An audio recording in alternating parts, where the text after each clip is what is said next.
باش نجاوب على بعض الاسئله اللي طرحوها لي فان ديالي اللي نموت عليهم. بيزو من عندي وسيتي شيناز. دونك نبدو بالسؤال الاول واللي هو كيف دخلت هذا المجال.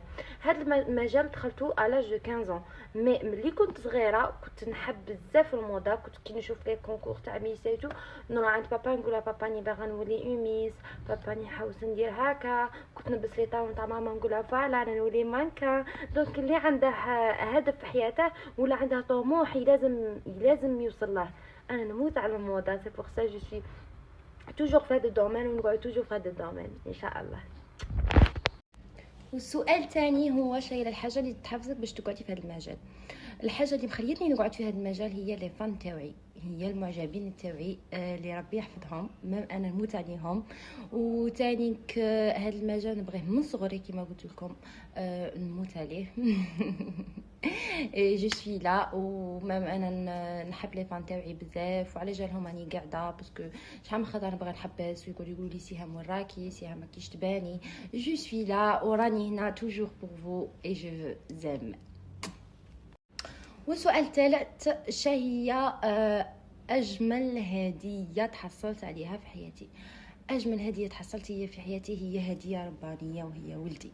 بيان سور سي مون فيس، هو لو ميور كادو اللي تحصلت عليه في كاع حياتي. وقلتوا لي أسوأ هدية، ما كانش أسوأ هدية، مازال ما تجيني أسوأ هدية. والسؤال الرابع هو ما هو البلد اللي باغا تعيشي فيه؟ البلد اللي باغي نعيش فيه هو اللي ولدت فيه وعشت فيه وكبرت فيه، هو بلادي الجزائر. وما كاش كيما الجزائر، وتحيا للجزائر وفيف لاجيري.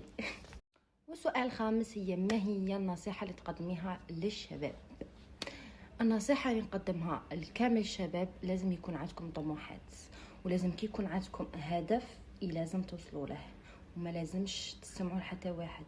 الهدف تاعكم خلوه في لسانكم وفازي قدام. هذه هي اللي نقولها لكم. السؤال السادس هو ما سر هذا الجمال؟ سر الجمال لازم على كل مرة تكون جميلة. المرأة الجزائرية لازم توجور تكون شابة، لازم توجور تهلا في روحها، لازم توجور يكون مظهر تاعها انيق.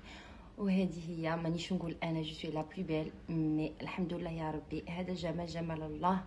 وهي الحاجه شابه كي يكون عندك جمال الروح، ما الجمال الخارجي ما نورمال، المهم يكون عندك جمال الداخل.